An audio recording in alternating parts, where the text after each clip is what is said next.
नमस्कार। बहुत स्वागत है आप सभी दर्शकों का तुला राशि के इस वीडियो में।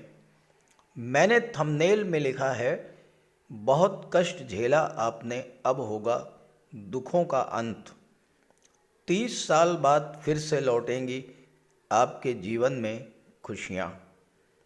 और ऐसा मैंने क्यों लिखा है, इसके पीछे बहुत बड़ा लॉजिक है, बहुत बड़ा कारण है।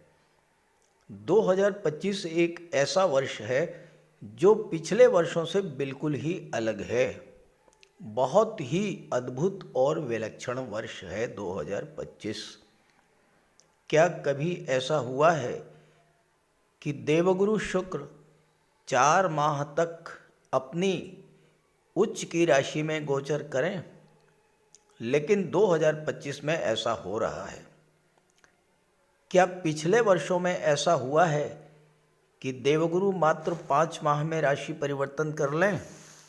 लेकिन 2025 में देवगुरु 5 माह में राशि परिवर्तन कर रहे हैं। 2025 एक ऐसा वर्ष होने जा रहा है जिसमें मंगल केवल 2 राशियों मिथुन और कर्क में 5 माह तक गोचर करेंगे। और 2025 एक ऐसा वर्ष है जिसमें गुरु, शनि, राहु और केतु चारों ही ग्रह राशि परिवर्तन करेंगे। जबकि पिछले वर्ष केवल देवगुरु ने ही राशि परिवर्तन किया था। जब इतनी विशेषताओं से परिपूर्ण है 2025, तो स्वाभाविक रूप से इसके फल भी बिल्कुल अलग होंगे। तो आइए समझते हैं तुला राशि के जातकों को 2025 में क्या क्या बड़े लाभ मिलने जा रहे हैं। ये विश्लेषण आपकी चंद्र राशि के आधार पर किया जा रहा है। तो ये है तुला राशि के जातकों की कुंडली। पहले 2025 का ग्रह गोचर समझिए, और अगर आपने 2025 का ग्रह गोचर समझ लिया तो आप इसी से समझ जाएंगे कि 2025 आपके लिए इतना अद्भुत और विलक्षण क्यों है। देखिए, राशि का स्वामी, लग्न का स्वामी अगर मजबूत स्थिति में है तो कुंडली बेहद मजबूत होती है। और अगर कहीं लग्न का स्वामी और भाग्य का स्वामी, लग्नेश और भाग्येश एक दूसरे के मित्र हों तो फिर किस्मत चमक गई, आप ये भी समझें। अब यहाँ देखिए, आपके राशि के स्वामी दैत्य गुरु शुक्र हैं। शुक्र का गोचर कितना अद्भुत और विलक्षण है। 28 दिसंबर से ही शुक्र 5वें भाव में गोचर कर रहे हैं और शुक्र की दृष्टि लाभ के भाव में पड़ रही है। आप देखेंगे कि जनवरी शुरुआत से ही धीरे धीरे आपकी इनकम बढ़नी शुरू हो गई होगी। 28 जनवरी को शुक्र अपनी उच्च की राशि में गोचर करेंगे। 28 जनवरी से 31 मई तक छठे भाव में रहेंगे राहु, शुक्र, शनि। और यहां पर शुक्र विपरीत राजयोग बनाएंगे, क्योंकि 8वें भाव के स्वामी होकर के छठे भाव में गोचर कर रहे हैं। तो एक तो उच्च की राशि, दूसरे विपरीत राजयोग। इसके बाद 31 मई को सप्तम भाव में चले जाएंगे। सप्तम भाव में बहुत अच्छा फल प्रदान करते हैं, क्योंकि शुक्र तो प्रेम के ग्रह हैं, दाम्पत्य सुखों के ग्रह हैं, विवाह के कारक हैं। और 7वां भाव विवाह का, दाम्पत्य सुखों का होता है। तो 7वें भाव में शुक्र बहुत अच्छा फल प्रदान करेंगे। इसके बाद शुक्र चले जाएंगे 8वें भाव में, और यहाँ पर अपनी ही राशि में गोचर करेंगे, तो यहाँ भी विपरीत राजयोग बनेगा। फिर भाग्य भाव में जाएंगे शुक्र, मित्र की राशि में जाएंगे, बुध की राशि में, यहाँ भी अच्छा फल प्रदान करेंगे। 10वें भाव में गोचर करेंगे और अपने मित्र की राशि पर दृष्टि डालेंगे, तो यहाँ भी अच्छा फल प्रदान करेंगे। इसके बाद लाभ के भाव में जाएंगे, तो इनकम के भाव में जाएंगे, आपकी इनकम को बढ़ाएंगे। फिर इसके बाद 12वें भाव में चले जाएंगे। यहाँ अति विशिष्ट कारक होते हैं, केवल और केवल शुक्र ऐसे ग्रह हैं जो 12वें भाव में बहुत अच्छा फल देते हैं, फिर लग्न में आएंगे और यहाँ पर मालव्य राजयोग बनाएंगे। तो राशि के स्वामी पूरे वर्ष भर आपको बहुत अच्छा फल दे रहे हैं। एक तो बात हो गई राशि के स्वामी की। दूसरा, आपके भाग्येश बनते हैं बुध जो कि शुक्र के मित्र हैं, तो भाग्य का भी आपको साथ मिल रहा है। अब तीसरा परिवर्तन समझिए, शनि 29 मार्च तक पंचम भाव में है, 29 मार्च को छठे भाव में आ जाएंगे और 2.5 वर्ष तक यहीं रहेंगे। गुरु की राशि में गोचर कर रहे हैं। अब देखिए, शनि ऐसे ग्रह हैं जो कि तीसरे, छठे और 11वें भाव में, त्रिषडाय भाव में बेहद अच्छा फल प्रदान करते हैं। तो शनि यहां पर आपके लिए अच्छे हो गए। अब राहु 29 मई तक यहां रहेंगे। राहु 29 मई को 5वें भाव में चले जाएंगे और लाभ के भाव पर दृष्टि डालेंगे तो आकस्मिक धन लाभ करा देंगे। अब देवगुरु की बात कीजिए। देवगुरु अष्टम भाव में है, छठे भाव के स्वामी होकर के 14 मई तक गुरु विपरीत राजयोग बना रहे हैं। इसके बाद भाग्य भाव में चले जाएंगे और यहाँ 18 अक्टूबर तक रहेंगे, फिर दशम भाव में और फिर वापस भाग्य भाव में। तो जो पूरा गोचर है तुला राशि के जातकों के लिए 2025 का, वो बेहद अनुकूल रहने वाला है। केतु भी 12वें भाव से 11वें भाव में आ जाएंगे 31 मई को और राहु केतु का परस्पर दृष्टि संबंध बनेगा। तो ये है ग्रह स्थितियां। अब आइए इसके फल को समझते हैं, क्या क्या लाभ आपको मिलेंगे। थंबनेल तो आपने देख ही लिया होगा। कितने भी परेशान क्यों ना रहे हों आप, लेकिन 2025 में होगा आपके दुखों का अंत। तो बहुत बारीकी से मैं आपको ये बात समझाने जा रहा हूँ कि आखिर ये सब होगा कैसे, दुखों का अंत कैसे होगा और किस तरह से खुशियाँ लौटेंगी आपके जीवन में। सबसे पहली खुशी तो आपको मिलेगी शनि का पंचम भाव से हट करके छठे भाव में जाना। शनि 5वें भाव में अच्छा फल नहीं प्रदान करते, चौथे भाव में भी बहुत अच्छा फल नहीं प्रदान करते, लेकिन छठवें में जब जाएंगे, चौथे और 5वें भाव के स्वामी होकर के, तब आपको चौथे भाव का भी फल देंगे और 5वें भाव का भी अच्छा फल प्रदान करेंगे, क्योंकि छठे भाव में शनि जबरदस्त लाभ की स्थिति प्रदान करते हैं। अब अभी तक क्या है, पिछले 2 वर्षों से क्या हो रहा है आपके साथ। 17 जनवरी 2023 को यहाँ पर शनि आए और आप याद कीजिए, कमेंट करके बताइएगा, जैसे ही यहाँ पर आए होंगे 7वें भाव पर शनि की दृष्टि पड़ी तो सबसे पहला प्रभाव तो यही पड़ा होगा कि आपके विवाह में देरी हुई होगी। विवाह के लिए आप प्रयास करते रहे होंगे और कोई ना कोई बाधा, कोई ना कोई रुकावट ऐसी आ जाती रही होगी जिसके कारण आपका विवाह संपन्न नहीं हो पाया होगा।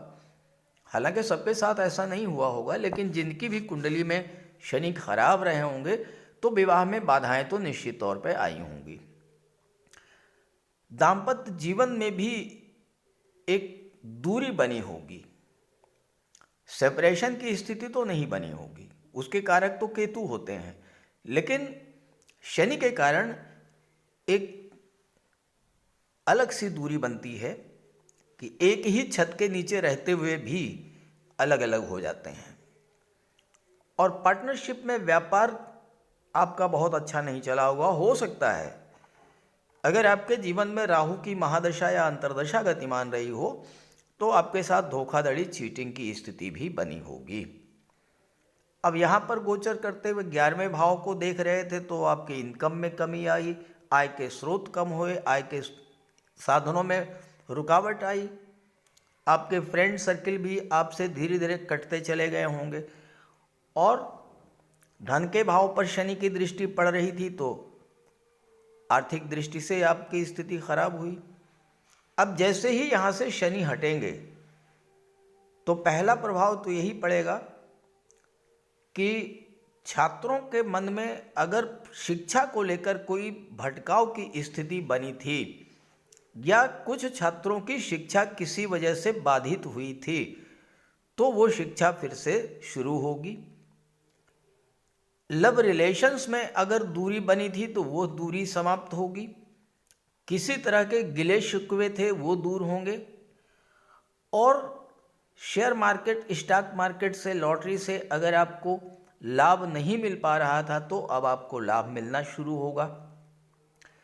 जैसे ही शनि की दृष्टि 7वें भाव से हटेगी तो आपके विवाह में जो विलंब हो रहा था वो समाप्त होगा और आपका समय से विवाह हो जाएगा, अच्छे रिश्ते आएंगे।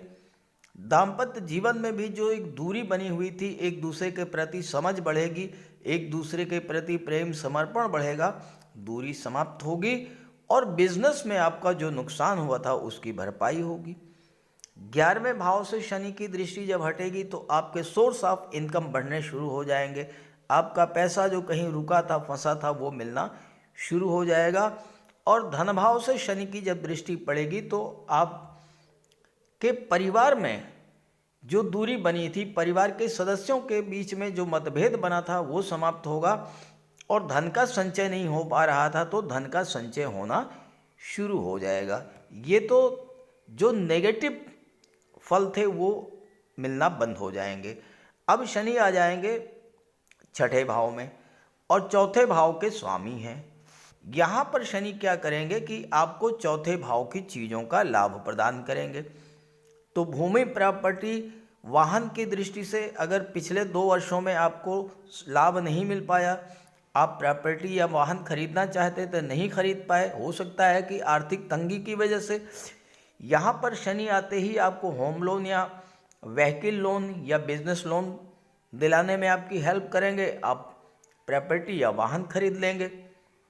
कोई पुराना कर्ज है उससे आपको मुक्ति मिलेगी। कोर्ट कचहरी का मैटर है उससे आपको राहत मिलेगी। 8वें भाव पर शनि की दृष्टि पड़ेगी। 8वां भाव क्या होता है? ये सांघातिक रोगों का होता है, कमर के नीचे को रोगों का होता है।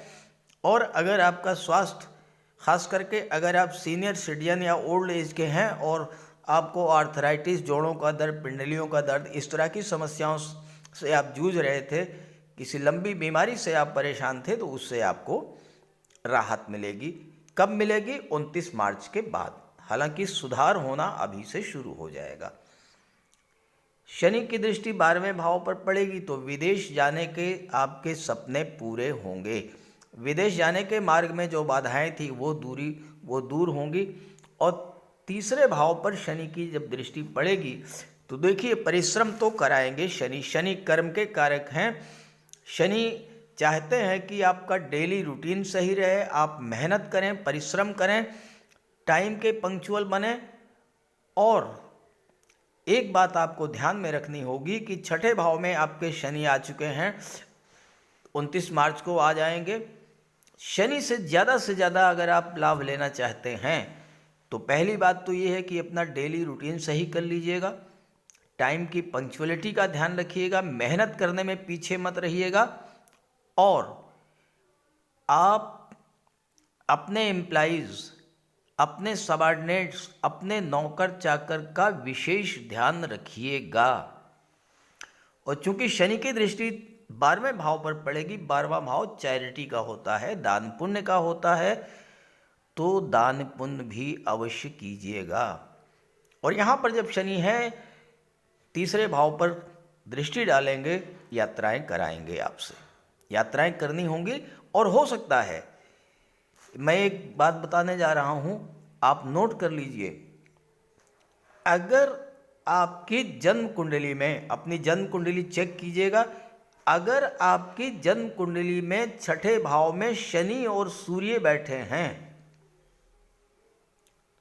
दोनों एक दूसरे के शत्रु भले हैं, लेकिन अगर 6ठे भाव में शनि और सूर्य बैठे हैं और अगर आप नौकरी में हैं, आप चेक करिए अपनी जन्म कुंडली, ज़्यादा चांसेज हैं कि आप प्रशासनिक सेवाओं में होंगे, किसी उच्च पद पर होंगे, मैनेजमेंट के क्षेत्र में होंगे, किसी ऐसी जगह पर जरूर होंगे जहाँ पर कि आपके नीचे 10, 20, 50, 100 आदमी, 1000 आदमी काम करते होंगे।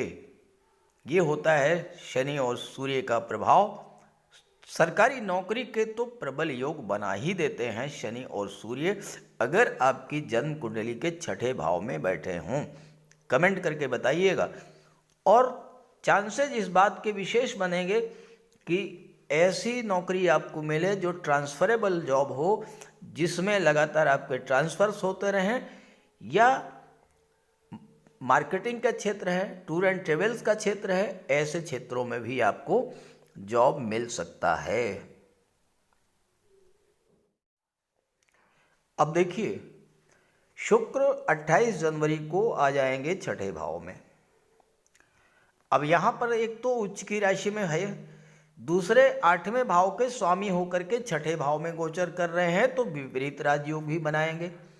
मैंने शुरू में ही बताया, शुक्र यहाँ छठे भाव में भी विपरीत राजयोग बनाएंगे और 8वें भाव में भी विपरीत राजयोग बनाएंगे। तो राशि के स्वामी अगर दो दो बार विपरीत राजयोग बना रहे हैं और आपकी कुंडली में मजबूत हैं, आपके जीवन में शुक्र की महादशा या अंतर्दशा चल रही है, अपनी जन्म कुंडली चेक करके देखिएगा। शुक्र की महादशा 20 वर्ष की होती है, तो कहीं न कहीं या तो अंतर्दशा या महादशा या प्रत्यंतर दशा गतिमान जरूर होगी। और अगर ऐसा है तो आप नोट कर लीजिए, शुक्र आपको धन दौलत से मालामाल करने जा रहे हैं इन 4 महीनों में। आपका कोई डूबा हुआ खोया हुआ पैसा आपको मिलने जा रहा है। शेयर मार्केट से ज़बरदस्त लाभ मिलने जा रहा है। इंश्योरेंस के क्षेत्र से, मार्केटिंग के क्षेत्र से, रियल इस्टेट से, प्रॉपर्टी डीलिंग के क्षेत्र से, और सबसे बड़ी बात कि कला के क्षेत्रों से आपको अपार धन मिलने जा रहा है, क्योंकि राहु शुक्र का अपार धन योग बनेगा। अब देखिए, अक्सर आपके कमेंट्स आते हैं और मैं आपको आपके कमेंट्स का जवाब भी इसी में देता चलता हूं कि राजयोग बनता है लेकिन लाभ नहीं मिलता। क्यों नहीं मिलता? अपनी जन्म कुंडली में आप देखिए कि शुक्र की स्थिति क्या है। क्या शुक्र मजबूत हैं? क्या शुक्र मित्र राशि में हैं? क्या स्वराशि में हैं? अगर शुक्र शत्रु राशि में गोचर कर रहे हैं, शुक्र अंश बल से कमजोर हैं, तो कैसे लाभ मिलेगा? लाभ तो उसी स्थिति में मिलेगा जब शुक्र आपकी जन्म कुंडली में मजबूत स्थिति में है, अंश बल से मजबूत हैं, मित्र के साथ हैं, मित्र राशि में हैं, तो लाभ मिलेगा ना। और यहाँ जो स्थिति बन रही है कि यहाँ पर अपनी उच्च की राशि में है, मित्र के साथ हैं, शनि के साथ हैं, राहु के साथ हैं, तो यहाँ पर शुक्र आपके लिए धन दौलत सुख सुविधाओं के भंडार भरने जा रहे हैं। कला के क्षेत्रों से अगर आप जुड़े हुए हैं, संगीत, नृत्य, अभिनय, लेखन, गायन, वादन, काव्य, शिल्प कला, मूर्ति कला, तो आपके लिए शुक्र का गोचर बेहद अनुकूल है। शुक्र आपको कला के क्षेत्रों में विदेश जाने में पूरी तरह से हेल्प करेंगे। आप विदेश जाकर के अपनी कला का प्रदर्शन कर सकते हैं। कोई स्टेज प्रोग्राम आप विदेश जा सकते हैं। कला से संबंधित चीज़ों का अगर आपका व्यापार व्यवसाय है तो उसको भी विदेश से लाभ मिलने का योग है। आप गारमेंट्स का काम करते हैं, रेडीमेड गारमेंट्स हैं, फैशन डिज़ाइनिंग है, ड्रेस डिज़ाइनिंग है, आपकी कला को पहचान विदेशों में मिलेगी। आप ऑर्नामेंट, ज्वेलरी, आभूषण का कार्य करते हैं, आपकी इस कला का को विदेशों में पहचान मिलेगी, विदेशों से आपका व्यापार बढ़ेगा और खर्च निश्चित तौर पर बढ़ेगा। ये भी बता दूं, खर्च भी बढ़ेगा और धन भी आपको शुक्र ही देंगे। और खर्च होगा कहाँ पर? लग्न के स्वामी हैं, अपने ऊपर खर्च करेंगे, आप अपने परिवार पर खर्च करेंगे, सुख सुविधा के साधनों पर खर्च करेंगे।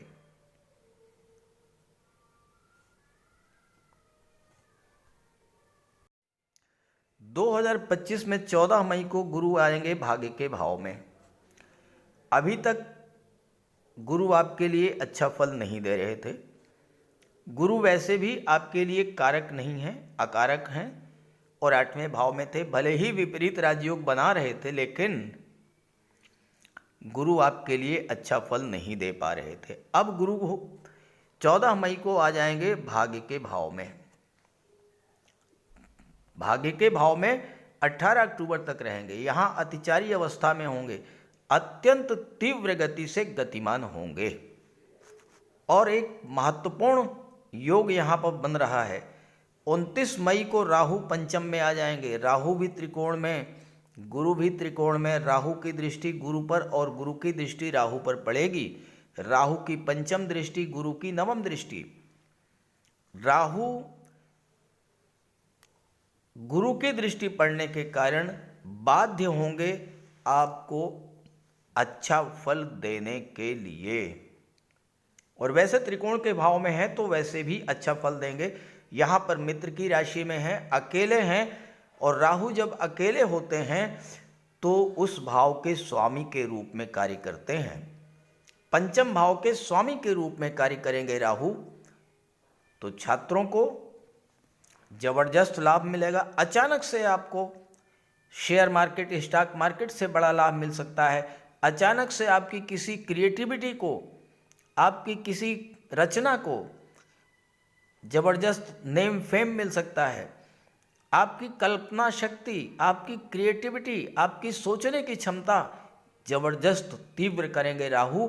यहाँ पर राहु पंचम भाव में, शिक्षा के भाव में है। विलक्षण बुद्धि का स्वामी आपको बना देंगे और आप जो डिसीजन लेंगे उस डिसीजन में गुरु का भी बहुत बड़ा योगदान रहेगा, क्योंकि गुरु हैं ज्ञान के कारक। और यह चीज़ और देखिए, गुरु की दृष्टि तो पड़ ही रही है राहु पर, गुरु की दृष्टि लग्न पर और राहु की दृष्टि भी लग्न पर पड़ रही है। तो आपकी डिसीजन मेकिंग क्षमता को अत्यंत तीव्र करेंगे, आपकी इंट्यूशन पावर को बढ़ाएंगे। राहु इंट्यूशन पावर के कारक होते हैं, और अगर राहु की दृष्टि लग्न पर पड़ रही है, इसका सीधा सा अर्थ ये हुआ कि इस समय 29 मई को जैसे ही पंचम में आएंगे, आपकी इंट्यूशन पावर अत्यंत तीव्र होगी। आप शेयर मार्केट में निवेश करना चाहते हैं, राहु आपको सिखाएंगे कि कहाँ पर निवेश करना है, कितना निवेश करना है, क्योंकि राहु की दृष्टि लाभ के भाव पर भी होगी। तो आप, और गुरु की दृष्टि आपके लग्न पर है, तो आपके अंदर वो क्षमता डेवलप करेगी कि किस तरह से ज़्यादा धन कहाँ से अर्जित किया जाए, किस तरह से ज़्यादा पैसा कमाया जाए, और किस तरह से जीवन में उच्च स्तर की सफलता प्राप्त की जाए। क्योंकि गुरु और राहु दोनों ऐसे ग्रह हैं जो विस्तार के कारक होते हैं। राहु होते हैं असीम विस्तार के कारक, राहु की कोई लिमिट नहीं है, जबकि गुरु केवल विस्तार करते हैं एक सीमित दायरे में। तो तुला राशि के जातकों के लिए शुक्र का, शनि का, गुरु का, राहु का, इन सभी ग्रहों का गोचर बेहद अनुकूल फल देने वाला है। और इसीलिए मैंने कहा है कि 2025 एक ऐसा वर्ष है जिसमें आपको पिछले समय में जो कष्ट मिले उनसे आपको राहत मिलेगी। तो इस गोचर का लाभ उठाइए और ये वीडियो, ये जानकारी अपने साथियों, मित्रों को भी जरूर शेयर कीजिएगा। नमस्कार।